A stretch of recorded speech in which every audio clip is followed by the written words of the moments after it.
নমস্কার। বাংলা সাহিত্য চর্চার আজকের আলোচনায় সকলকে স্বাগত জানাই। আজকে আমরা কথা বলবো দীনবন্ধু মিত্রের লেখা নীলদর্পণ নাটকের বেশ কিছু দিক নিয়ে।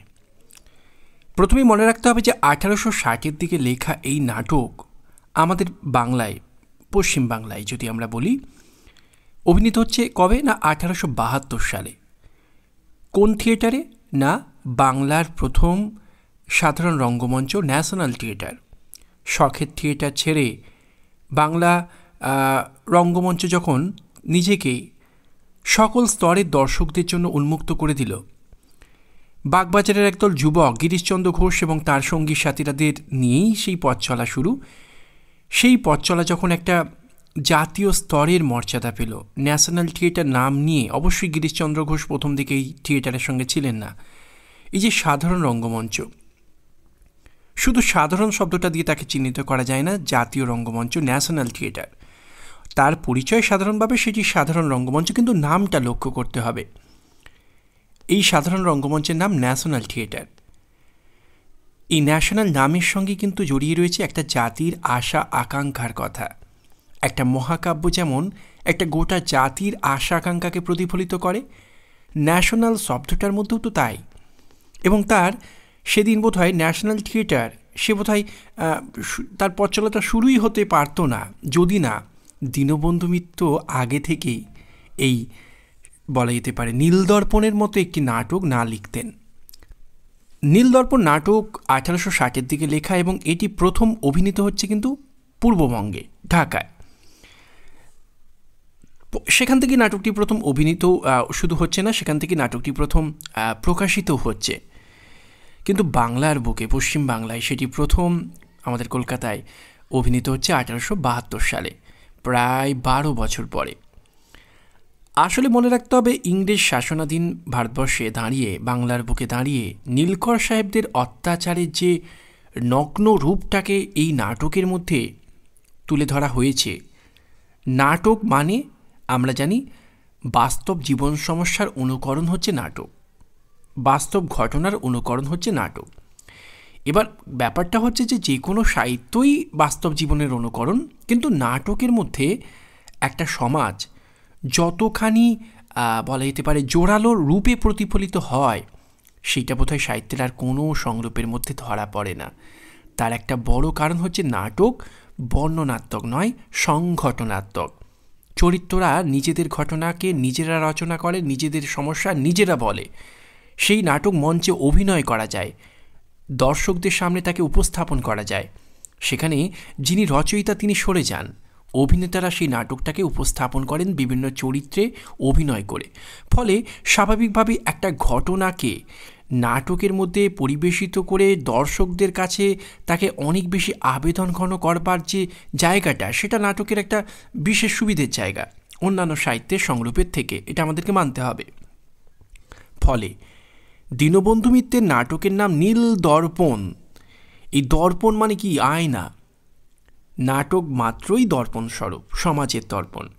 আর নীলদর্পণ নামটা থেকে আমরা বুঝতে পারি নীলকর সাহেবদের অত্যাচারে বাংলার কৃষক সমাজের যে দুরবস্থা, যা একান্তভাবেই ইতিহাসের একটা বিষয়, সেই ইতিহাসকে জানতে গেলে তার যেন একটা দলিল হয়ে উঠেছে এই নাটক। এই নাটকের দর্পণে আসলে দীনবন্ধু মিত্র যে নাটক লিখছেন, সেই নাটকের দর্পণে আমাদের নীলকর অত্যাচারে জর্জরিত বাংলার কৃষক জীবনটাকে যেন আমরা দেখতে পাই। সেটা একটা আয়নার মতো সমাজকে দেখার, নীলকরদের অত্যাচারে জর্জরিত বাংলার কৃষকদেরকে দেখার একটা দর্পণ স্বরূপ। ফলে ইংরেজ শাসনাধীন ভারতবর্ষে দাঁড়িয়ে ইংরেজদেরই অধীনস্থ নীলকর সাহেবেরা যখন বাংলার বুকে এরকম অত্যাচার চালাচ্ছে, উৎপীড়ন চালাচ্ছে, জোর করে কৃষকদেরকে তাদের কৃষি জমিতে, ফসলি জমিতে নীল চাষ করতে বাধ্য করছে তাদেরই সাজ সরঞ্জাম নিয়ে, এবং সেই নীল চাষ করতে না রাজি হলে যেভাবে তাদেরকে গুদামে বন্দি করে তাদের উপর ওই শ্যামচাঁদের বাড়ি পড়ছে, চাবুক পেটানো হচ্ছে, বেঁধে রাখা হচ্ছে পিচমোড়া করে, নারীদের প্রতিও নীলকর সাহেবদের লালসার শেষ নেই। এই যে নারীদেরকে নীলকর সাহেবেরা তাদের উপর তাদের পাশবিক কামনাবৃত্তিকে চরিতার্থ করতে চাইছে, এটা তো শুধুমাত্র বলা যেতে পারে তাদের কামনা চরিতার্থতার একটা বিষয় বা দিক, তাই তো নয়। একই সঙ্গে তাদের বাড়ির পুরুষদেরকে, তাদের বাড়ির পিতাদেরকে, তাদের বাড়ির কাকা খুড়োদেরকে নীল চাষ করতে বাধ্য করবার জন্য তাদের নারীর ইজ্জত নিয়ে এই এক ধরনের ব্ল্যাকমেল বলা যেতে পারে। আসলে নীলকরদের অত্যাচারের এই ইতিহাস দীনবন্ধু মিত্র যেভাবে যেন দলিলের মতোই নাটকের মধ্যে তুলে ধরেছেন, দীনবন্ধু এত ডিটেল বর্ণনা দিতে পারলেন কি করে, এত ভেতরে তিনি প্রবেশ করতে পারলেন কি করে। সাহিত্যিকেরা বাস্তব জীবনের সমস্যাকে তুলে ধরবেন, এটা স্বাভাবিক, কিন্তু সেই বাস্তব এত নিখুঁত হয় তখনই যখন লেখক, যখন স্রষ্টা তিনি ওই দূর থেকে ঠান্ডা ঘরে বসে নাটকটা লিখছেন না, বাস্তবের সঙ্গে তার একটা যোগাযোগ আছে। আর দীনবন্ধু মিত্র সম্পর্কে আমাদেরকে মনে রাখতে হবে, দীনবন্ধু মিত্রের প্রথম পরিচয় আমাদের কাছে হয়তো নাটককার দীনবন্ধু, স্রষ্টা দীনবন্ধু, কিন্তু দীনবন্ধু তার ব্যক্তিগত জীবনে, অর্থনৈতিক জীবনে, উপার্জনের ক্ষেত্রে তার কিন্তু একটা ভূমিকা ছিল। সেটা হচ্ছে তিনি ডাক বিভাগের, সরকারি ডাক বিভাগের কর্মচারী ছিলেন। ফলে ডাক বিভাগের কর্মচারী হবার সূত্রে বাংলার বিভিন্ন অঞ্চলে, প্রত্যন্ত অঞ্চলে তার যাতায়াত ছিল। ফলে গ্রামে গ্রামে নীলকররা কতখানি অত্যাচার চালাতো, কৃষকেরা কতখানি দুরবস্থার শিকার হতো, এটা তার চোখে দেখা। বিশেষত নদিয়া, যশোহরের যে অঞ্চলগুলো, সেই নদিয়া যশোহর জেলার এরিয়াগুলো আমাদের দীনবন্ধু মিত্রের খুব চেনা জায়গা। এই অঞ্চলগুলোতেই নীলকরদের অত্যাচার ছিল অনেক বেশি মাত্রায়, অনেক চূড়ান্ত মাত্রায়। এবং আমরা এই তথ্য পাই যে নদিয়ার গুয়াতেলির মিত্র পরিবারের ওপর নীলকরদের অত্যাচারের ফলে যে দুরবস্থা সেই পরিবারটিতে নেমে এসেছিল, সেই গুয়াতেলির মিত্র পরিবারের বাস্তব জ্বলন্ত তাদের সেই পরিবারটা সর্বশান্ত হয়ে যাওয়া নীলকর অত্যাচারে, সেই চোখে দেখা বাস্তব অভিজ্ঞতার জগৎটাই কিন্তু দীনবন্ধু মিত্রকে এই নাটকে গোলকনাথ বসুর পরিবারের ছবি আঁকতে সাহায্য করেছে। এই নাটকের মধ্যে কি আছে না, সরপুরের একটি পরিবারকে, সরপুর গ্রামের একটি পরিবারকে দেখানো হয়েছে, যে পরিবারটিকে এই নাটকের কেন্দ্রে রাখা হয়েছে। তাদেরকে, সেই পরিবারটিকে সামনে রেখে আমাদের দীনবন্ধু মিত্র নীলকরদের অত্যাচারে বাংলার কৃষকদের দুর্দশার ছবি এঁকেছেন। এখন আপাতভাবে মনে হতে পারে এই যে গোলক বসুর পরিবার, সরপুরের একটি পরিবারকে দেখানো হয়েছে, যে পরিবারের মুখ্য বলা যেতে পারে কর্তা, বয়োজ্যেষ্ঠ কর্তা হলেন আমাদের গোলকনাথ বসু।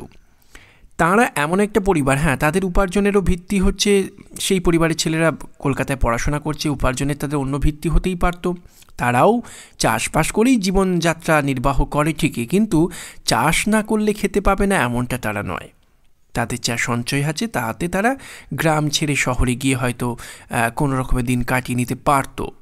কিন্তু এই পরিবারটা যেহেতু তাদের পৈতৃক বলা যেতে পারে উপার্জনের মূল ভিত্তিটা ছিল চাষবাস, এবং তারা এমন একটা পরিবার যে পরিবারটাকে গ্রামের অন্যান্য পরিবারেরা খুব মান্যতা দেয়।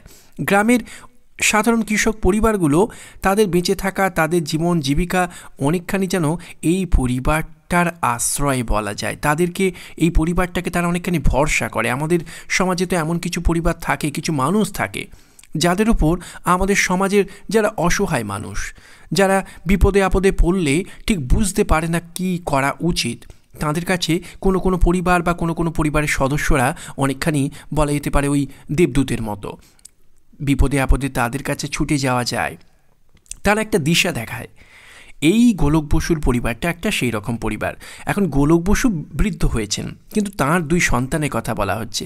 একজন হচ্ছেন নবীন মাধব, আর একজন হচ্ছেন বিন্দু মাধব। বিন্দু মাধব কলকাতায় থাকেন, পড়াশোনা করেন, তার একটা অন্য ব্যাপার আছে। তিনিও বিবাহিত, নবীন মাধবও বিবাহিত।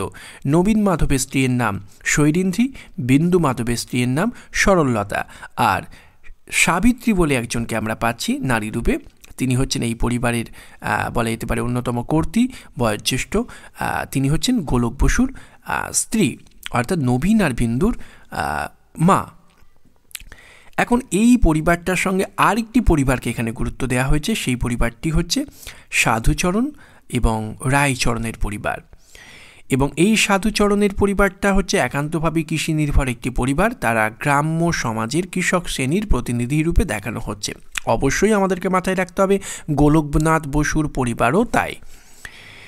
সমস্যাটা হলো যে আমরা যে কথা আগে বলছিলাম যে এই নাটকের মধ্যে দেখানো হচ্ছে নীলকর অত্যাচারে জর্জরিত বাংলার কৃষকদের দুর্দশা, যেখানে গোলকনাথ বসুর পরিবার থেকে শুরু করে গ্রামের প্রায় প্রত্যেকটি পরিবারকেই জোর করে নীল চাষ করতে বাধ্য করা হয়। তাদের ফসলি জমি, যে জমিগুলোর ফসলেই তাদের সারা বছর চলে, যেখান থেকে সোনা ফলে, সেই সমস্ত জমিগুলোকে জোর করে নীলকর সাহেবরা নীল চাষ করতে বাধ্য করে। এই অবস্থায় নিজেদের যে চাষের জমি এবং গ্রামের আরও যারা, অর্থাৎ সাধুচরণ রায়চরণ যারা রয়েছেন, কৃষক যারা, তাদেরও পরিবারগুলো যারা বেঁচে থাকার জন্য নিজেদের বলা যেতে পারে কৃষিকর্মের উপর নির্ভর করে, চাষবাসের উপর নির্ভর করে, ধানের ফসলের উপর নির্ভর করে, তাদের সেই ফসলি জমিগুলো যেখান থেকে সোনা ফলে, নীলকর সাহেবরা জোর করে সেখান থেকে তাদেরকে দিয়ে নীল চাষ করতে বাধ্য করে। এই অবস্থায় গ্রামের প্রজাদের পক্ষ অবলম্বন করে নীলকর সাহেবদের বিরুদ্ধে লড়াই করতে শুরু করেন কি এই গোলকনাথ বসুর পরিবার এবং প্রধানতম চরিত্র নবীন মাধব।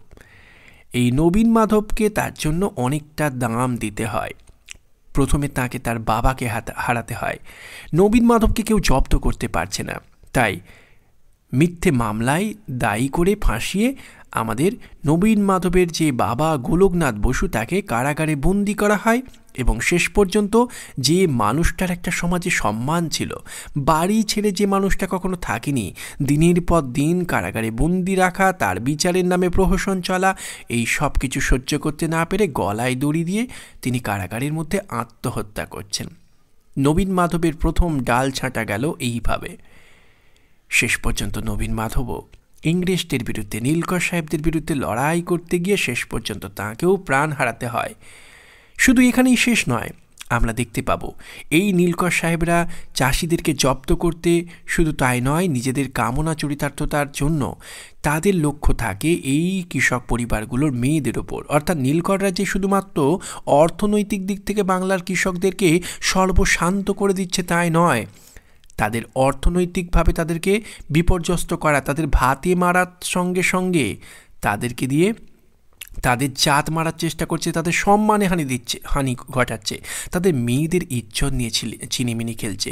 যেখানে দেখা যাবে, আমরা দেখতে পাবো কেমন করে রোগ সাহেবের কামনার শিকার হচ্ছে আমাদের সাধুচরণের মেয়ে ক্ষেত্রমণি। এই ঘটনাগুলো নিঃসন্দেহে সেদিনের বাংলার কৃষকদের জীবন জীবিকা, বেঁচে থাকার লড়াই, জীবন সংগ্রাম সবটাকে তুলে ধরে। নীলকররা কতখানি অমানবিক, কতখানি অত্যাচারী, কতখানি পাশবিক, সব দিকগুলোকে এই নাটকে দেখানো হয়েছে। যেখানে নাটকের শেষে আমরা দেখতে পাবো নবীন মাধব ইংরেজদের বিরুদ্ধে, নীলকরদের বিরুদ্ধে লড়াই করতে গিয়ে শেষ পর্যন্ত তাকে প্রাণ হারাতে হচ্ছে। তার মৃত্যু সহ্য করতে পারছেন না তার মা সাবিত্রী, ফলে তিনি মানসিকভাবে বিপর্যস্ত হচ্ছেন। তিনি একরকমভাবে বলা যেতে পারে মানসিক ভারসাম্য হারিয়ে ফেলছেন, পাগলের মতো আচরণ করছেন। সেই মুহূর্তে সেখানে যখন উপস্থিত হচ্ছে, তিনি মৃতদেহ নিয়ে বসে রয়েছেন, সেখানে উপস্থিত হয়েছেন নবীন মাধবের ভাই অর্থাৎ বিন্দু মাধবের স্ত্রী সরললতা। তিনি শাশুড়ির এই কষ্ট দেখে তিনি আর সহ্য করতে পারলেন না, এগিয়ে এলেন। কিন্তু সেই মুহূর্তে মানসিক ভারসাম্য হারা এই সাবিত্রী শাশুড়ি তার বৌমাকে গলায় পা দিয়ে হত্যা করছেন। অন্যদিকে আমরা দেখতে পাবো যে শেষ পর্যন্ত যখন তার জ্ঞান হচ্ছে যে তিনি ভুল করে ফেলেছেন, নিজের স্বামীকে তো হারিয়েছেন, সন্তানকে তো হারিয়েছেন, কিন্তু প্রাণের থেকে প্রিয় যে বৌমারা, তাদের একজনকে তিনি নিজে হাতে হত্যা করলেন। এটা সহ্য করতে না পেরে, তীব্র এক যন্ত্রণা, মানসিক আঘাত পেয়ে তিনি নিজেও মৃত্যুর কোলে ঢলে পড়লেন। এতগুলো মৃত্যু পর পর প্রথমে গোলকনাথ বসু মারা যাচ্ছেন, নবীন মাধব মারা যাচ্ছেন, আর সেই মৃত্যুর আঘাতে আমরা দেখতে পাবো পাগল হয়ে যাওয়া মা, তার অদ্ভুত আচরণে তার বৌমার মৃত্যু, এবং শেষ পর্যন্ত তিনিও সেই আঘাত, এতগুলো আঘাত সহ্য করতে না পেরে যখন জ্ঞান ফিরে পাচ্ছেন, তখন দেখছেন যে ছেলেকে তো হারিয়েছেন, বৌমাকেও মেরে ফেললেন, ছোট বৌমাকে। তখন সেই আঘাত সহ্য করতে না পেরে তিনি মারা যাচ্ছেন। এইরকমই একটা দৃশ্য দিয়ে নাটকটা একটা চূড়ান্ত বিষাদের প্রেক্ষাপটে শেষ হচ্ছে, যে নাটক তুলে ধরছে সেদিনের নীলকর সাহেবদের অত্যাচারে জর্জরিত বাংলার কৃষকদের দুরবস্থা। এখন এই যে নাটক, এই নাটককে একটা ট্র্যাজেডিমূলক নাটক আমরা বলতে পারি। এই নাটক যে কতখানি আবেদন তৈরি করেছিল তা আমরা বুঝতে পারছি, কারণ এই নাটক লেখার জন্য বিশেষত এই নাটকের ইংরেজি অনুবাদ বিরাট সাড়া ফেলে দিয়েছিল।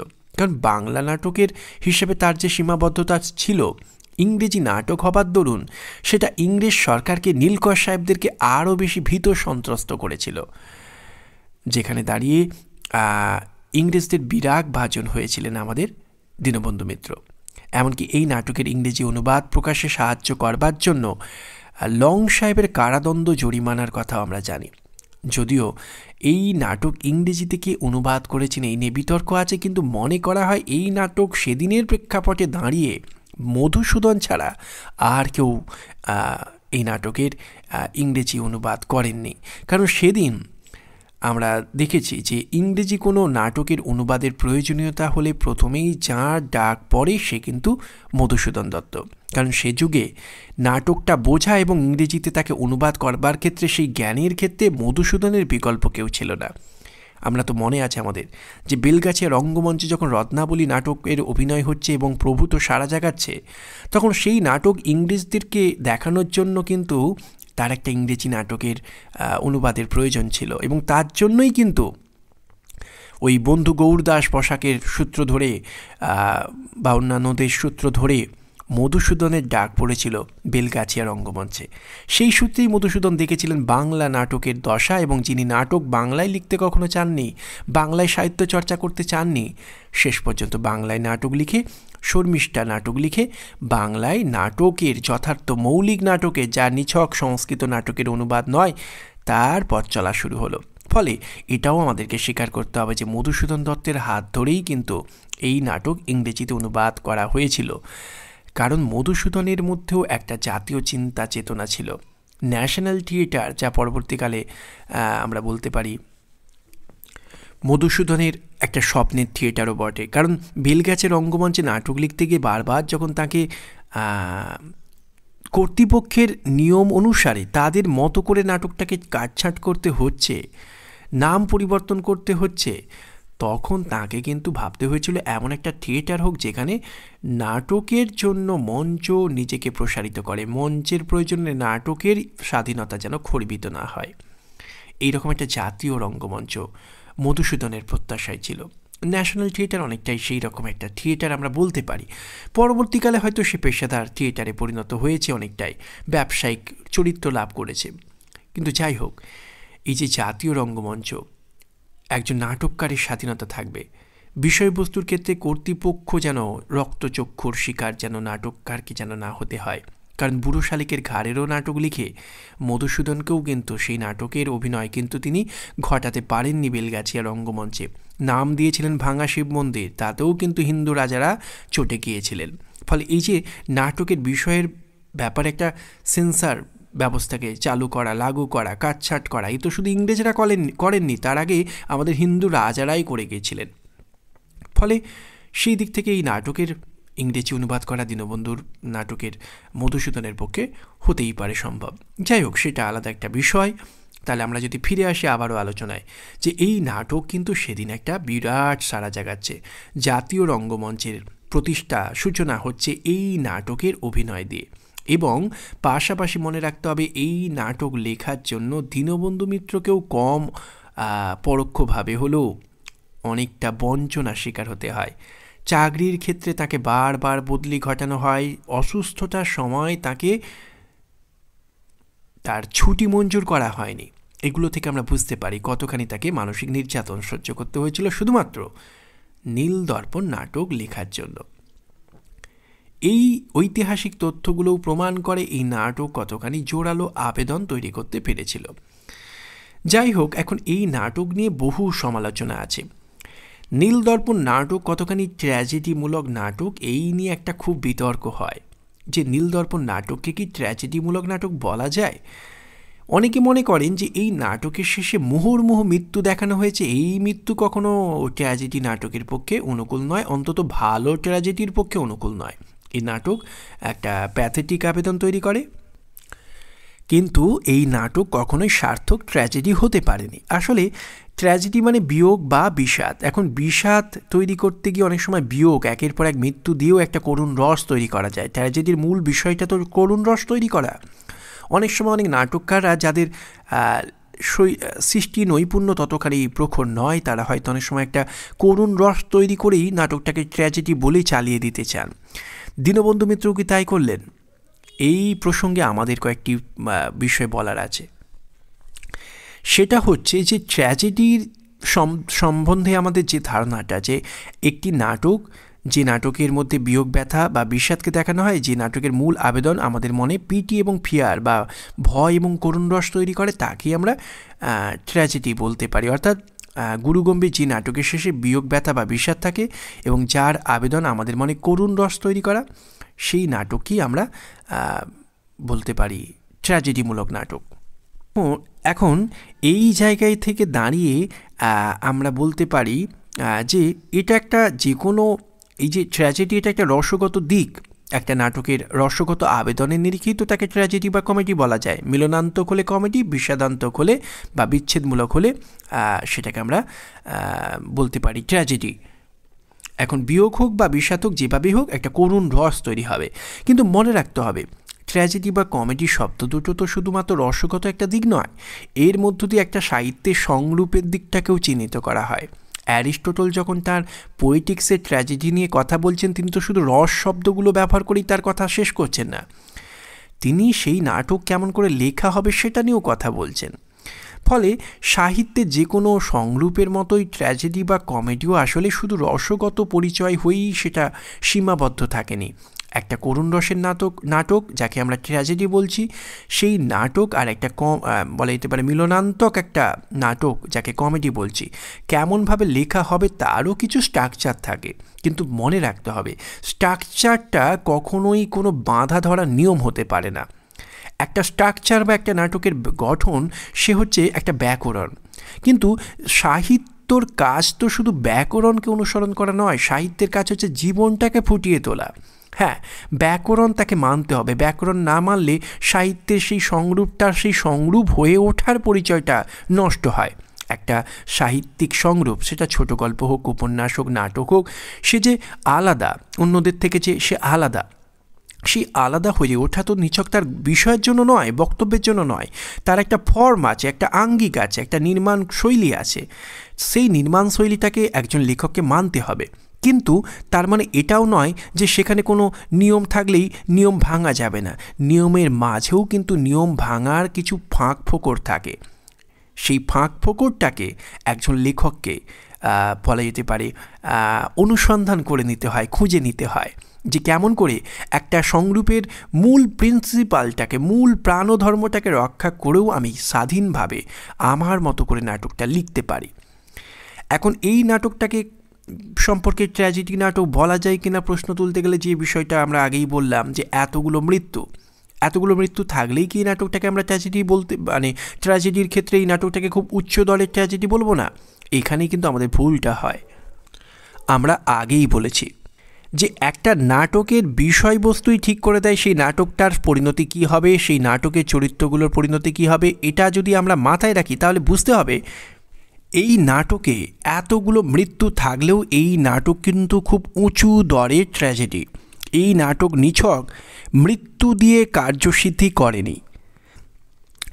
আসলে অনেক বলা যেতে পারে যারা উঁচু দরের শিল্পী নয়, তারা ট্র্যাজেডি নাটক লিখতে গিয়ে মৃত্যু দিয়ে মন জয় করবার চেষ্টা করে, মৃত্যু দিয়ে করুণ রসটাকে ঘনিয়ে তোলবার চেষ্টা করে। মৃত্যু সেখানে একটা সহজ হাতিয়ার, সস্তা একটা কৌশল। দীনবন্ধু কি সেই সস্তা কৌশলের পথ ধরলেন? দীনবন্ধু কিন্তু সেই পথ ধরেননি। আমাদেরকে বুঝতে হবে যে একটা ঘটনার মধ্যে যে বিষয়টা নিয়ে এত প্রশ্ন সেটা স্বাভাবিক নিয়মে এসেছে নাকি সেটা আরোপিত। দীনবন্ধু কি শুধুমাত্র জোর করেই কয়েকটা মৃত্যু ঘটিয়ে দিলেন, নাকি এটা একটা স্বাভাবিক পরিণতি? যদি স্বাভাবিক হয় তাহলে কিন্তু মৃত্যুর সংখ্যা 1 হোক কিংবা 10 হোক তাতে কিন্তু কিচ্ছু যায় আসে না, নাটকটা সার্থক। ট্র্যাজেডির ক্ষেত্রে সেটা একটা উঁচু দরের ট্র্যাজেডি হতে পারে। আমরা পাশ্চাত্যে যাকে অন্যতম, যার হাত ধরে আধুনিকতম ট্র্যাজেডির যথার্থ সূচনা, সেই শেক্সপিয়রের নাটকেও তো আমরা দেখেছি মুহুর্মুহু মৃত্যু আছে। তার হ্যামলেট নাটকে কি কম মৃত্যু দেখানো হয়েছে? কিন্তু তারপরেও তো সেগুলো সার্থক ট্র্যাজেডি। শেক্সপিয়ার বলেই কি সেটা সার্থক ট্র্যাজেডি হতে পারল, আর আমাদের বাংলার নাটককার বলে দীনবন্ধু মিত্র পারলেন না? না, দীনবন্ধু মিত্রও পেরেছেন। আসলে একটা পরিবারকে এখানে দেখানো হচ্ছে, এটা আমাদেরকে আগে খেয়াল রাখতে হবে, যে পরিবারের প্রত্যেকটা মানুষ, তাদের মধ্যে কোনো রেষারেষি নেই, কোনো প্রতিবাদ নেই, তাদের মধ্যে কোনো ইগোর দ্বন্দ্ব নেই, যেখানে প্রত্যেকটা সদস্য একজন আর একজনের জন্য বাঁচে, যেখানে একজনের গায়ে আঘাত লাগলে আর একজনেরও বুকে বাজে। এটা হচ্ছে সেই পরিবার। গোলকনাথ বসু যখন কারাগারে বন্দী, তখন তাকে ঘিরে তার স্ত্রী সাবিত্রী কিংবা তার ছেলে নবীন মাধবের কষ্ট আমরা বুঝতে পারি। এটা এমন একটা পরিবার যেখানে প্রত্যেকটা মানুষের জন্য, প্রত্যেকটা মানুষের হৃদয়ে রয়েছে অপার ভালোবাসা, স্নেহ, আবেগ, উদ্বেগ, আশঙ্কা, প্রত্যেকে প্রত্যেকের জন্য ভাবিত। এই রকম একটা বেঁধে বেঁধে থাকা পরিবার যেখানে আমরা দেখতে পাবো, গোলকনাথ বসুর মৃত্যু তো আগেই হয়েছে, সেখানে সেই পরিবারের অন্যতম সদস্য যে নীলকরদের বিরুদ্ধে চাষিদের পক্ষ নিয়ে লড়াই করেছিল, সেই নবীন মাধব মারা যাচ্ছে। সাবিত্রী মা, তার কি শোকে পাগল হয়ে যাওয়া খুবই অস্বাভাবিক? সেই রকম উন্মাদ অবস্থায় যখন সান্ত্বনা দিতেই হোক বা নিজের মনে বকতেই হোক, সেখানে সেই দুর্ঘটনার মুখে দাঁড়িয়ে যখন কিছু কথা বলছে আমাদের বিন্দু মাধবের স্ত্রী সরলতা, তখন মানসিক ভারসাম্যহারা একটি মা, যার মনে হচ্ছে তার ছেলেকে বোধহয় নিতে চায়, অর্থাৎ নিতে চায় মানে তার ছেলের দিকে বোধহয় ডাইনির নজরে তাকিয়ে আছে ওই সরলতা মেয়েটি। এই যে ছেলেকে যে মা অন্ধের মতো ভালোবাসে, ছেলের প্রতি যে মায়ের ভালোবাসা অগাধ, তাই সেই মা যখন মানসিক ভারসাম্য হারা তার মৃত্যুতে, তখন তার দিকে তাকিয়ে থাকা, নিজের ছোট বৌমাকে একটা ডাইনির মতো করে মনে করা এবং সেই ডাইনি বোধহয় তার ছেলেটাকে খেতে চায়, এই ভাবনায় তাকে মেরে ফেলা, এই মানসিক ভারসাম্য হারা একটা মানুষের পক্ষে এটা খুব একটা অস্বাভাবিক নয়। এবং তারপর মানসিক যখন ভারসাম্য সে ফিরে পাচ্ছে, যখন দেখতে পাচ্ছে যে ছেলেকে তো পাবে না ফিরে, কিন্তু বৌমাকেও মেরে ফেলেছে, নিজে হাতে মেরে ফেলেছে। নবীন মাধবের মৃত্যুতে বা বিন্দু মাধবের মৃত্যুতে তার কোনো ভূমিকা নেই, কিন্তু মা হয়ে বৌমাকে মেরে ফেলল। এই যে আঘাতটা, এটা সহ্য করতে না পেরে তার যদি মৃত্যু হয়, এটা কি খুব অস্বাভাবিক? আমরা কি আমাদের চারপাশে এরকম ঘটনা শুনি না? একজন মানুষের মৃত্যু আরেকজন মানুষকে কতখানি আঘাত দিতে পারে, সেটাকে আমরা মানুষ হয়ে, সমাজবদ্ধ মানুষ হয়ে এটাকে আমরা বুঝতে পারি না? পারি তো। যদি পারি, তাহলে কোথায় আমাদের এই মৃত্যু নিয়ে এত প্রশ্নচিহ্ন? এই মৃত্যু খুবই স্বাভাবিক। যে পরিবারটার কথা বললাম, যেখানে একটা মানুষ আরেকটা মানুষের জন্য বাঁচে, প্রত্যেকে প্রত্যেকের জন্য ভাবিত, সেই পরিবারের একটা ডালে যদি, পাতায় যদি আঘাত হয়, পুরো গাছটার কষ্ট হয়, অন্যান্য ডালপালার কষ্ট হয়। সেই রকম একটা বেঁধে বেঁধে থাকা পরিবারে দুটো মৃত্যু, প্রথমে গোলকনাথ বসু, তারপর নবীন মাধব। সেই অবস্থায় মায়ের ভারসাম্য হারানো এবং সেই অবস্থায় তার বৌমাকে হত্যা করা, এবং বৌমার মৃত্যু যখন নিজে সজ্ঞানে উপলব্ধি করলো, তখন সেই আঘাত সহ্য করতে না পেরে মরে যাওয়াটা, তার মৃত্যুটা খুব একটা অস্বাভাবিক নয়। ফলে এই নাটক নীলকরদের সাহেবদের অত্যাচারে জর্জরিত বাংলার কৃষক সমাজের একটা বাস্তব চিত্রকেই তুলে ধরেছে। ইংরেজরা, নীলকররা কিভাবে বাংলার পরিবারগুলোকে সর্বশান্ত করে দিয়েছে, তাদের আবেগ নিয়ে ছিনিমিনি খেলেছে, সেটাই তো দেখানো হয়েছে। ফলে এই নাটকের যে ট্র্যাজেডিকে দেখানো হয়েছে, তাকে আমরা কখনোই অস্বাভাবিক বলতে পারি না। মৃত্যু এখানে সুলভ হতে পারে, কিন্তু সেই সুলভ মৃত্যু নাট্য ঘটনার স্বাভাবিক পরিণতি হিসাবেই এসেছে। চরিত্রগুলোর সম্পর্কের বাঁধনের যে কেমিস্ট্রি, যে রসায়ন তার নিরিখেই ঘটেছে, এখানে কোথাও কোনো অস্বাভাবিকতা নেই। ফলে এই নাটক খুব উঁচু দরের ট্র্যাজেডি বলতে পারি। বিশেষত উঁচু দরের ট্র্যাজেডি বলবার আরও একটি দিক আছে। আমরা জানি যে একটি নাটকের উঁচু দরের ট্র্যাজেডি হতে গেলে বা একটি উঁচু দরের ট্র্যাজিক চরিত্র হতে গেলে সেই চরিত্রই হবে যে চরিত্র প্রতিকূল পরিস্থিতিতে নিজেকে আত্মসমর্পণ না করেও প্রতিকূল শক্তি যতই কঠিন হোক তার সঙ্গে লড়াই করবে। নবীন মাধব সরপুর বৃকোদর যাকে বলা হয়েছে, সে তো পেরেছে। নীলকর সাহেবদের প্রবল শক্তি থাকা সত্ত্বেও সেই মানুষটা যেভাবে তাদের বিরুদ্ধে লড়াই করে ওই বলা যেতে পারে ক্ষেত্রমণির জন্য, তাদের জন্য বিচারের দাবি নিয়ে যেভাবে সে লড়াই করেছে, চাষিদের পক্ষ নিয়ে লড়াই করেছে, বাংলার মেয়েদের ইজ্জতের বাঁচানোর জন্য এবং তাদের যাতে ভাতে না মরতে হয় তার জন্য যেভাবে তাকে লড়াই করতে হয়েছে চাষিদের ন্যায্য অধিকারের দাবি নিয়ে, তাতে শেষ পর্যন্ত লড়ে গিয়ে তার মৃত্যু, এ তো ভাগ্যের হাতে সঁপে দেওয়া কোনো চরিত্রই নয়। এ তো প্রতিকূল পরিস্থিতিতে লড়াই করতে করতে শেষ পর্যন্ত আত্মসমর্পণ করা, শেষ পর্যন্ত তার মৃত্যুর কোলে ঢলে পড়া একটা চরিত্র, বীর চরিত্র সে। ফলে ট্র্যাজেডি লেখার ক্ষেত্রে ট্র্যাজিক চরিত্রের যে বীরত্ব থাকা দরকার, প্রতিকূল শক্তির সঙ্গে লড়াই করবার যে মানসিক দৃঢ়তা থাকা দরকার, সেই দৃঢ়তা তো গোলকনাথ বসুর মধ্যে না থাকলেও তার সন্তান নবীন মাধবের মধ্যে তো আছে। ফলে এই নাটককে ট্র্যাজেডি নাটক হিসাবে গ্রহণ করার ক্ষেত্রে, অন্তত উঁচু দলের ট্র্যাজেডির হিসাবে গ্রহণ করার ক্ষেত্রে কোথাও কোনো বাধা থাকতে পারে না। এই নাটক নিয়ে আরও নানা দিক নিয়ে আলোচনা করা যায়, পরবর্তী কোনো পর্বে আমরা সেই নিয়েও দেখব। আজকের মতো নীলদর্পণ নাটক নিয়ে আলোচনা এখানেই সমাপ্ত। আলোচনা ভালো লাগলে চ্যানেলটির সঙ্গে থাকবেন, বাংলা সাহিত্য চর্চার সঙ্গে থাকার জন্য সবাইকে ধন্যবাদ।